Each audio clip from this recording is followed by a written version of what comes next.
یو هلک وفات کېده، نو ساعت یې وته او مسافر په مسافرۍ کې وفات کېده.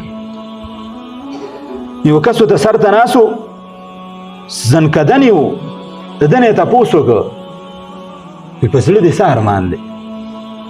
وایي په زړه باندې مې دوه ارمانونه دي. دې مسافر ورته ووایي دی نوجوان په زړه مې دوه ارمانونه دي. وایي څه ارمان دی؟ یو ارمان مې په زړه باندې دا دی چې کاش په کور کې وې او د اسانه ننوتې او د خپلې مور په غېږه کې مې سر پروت وی. یو ارمان مې په زړه دا دی. دویم ارمان دې په زړه څه دی؟ دویم ارمان مې په زړه دا دی چې اوس خو زه وفات کېږم د دنیا نه ځم، کاش چې په دې مخ باندې مې ږیره وی،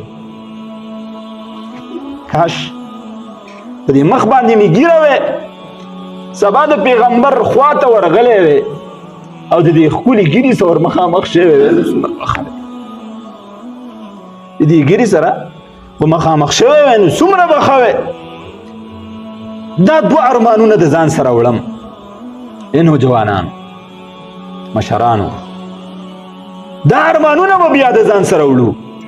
د دې یو یو سنت قدر او قیمت د پیغمبر صلی الله علیه وسلم د یوې یوې ادا قدر او قیمت به په هغه وخت کې معلومیږي کله چې د رسول الله مبارک مخې ته شو، د حوض کوثر اوبه تقسیمیږي،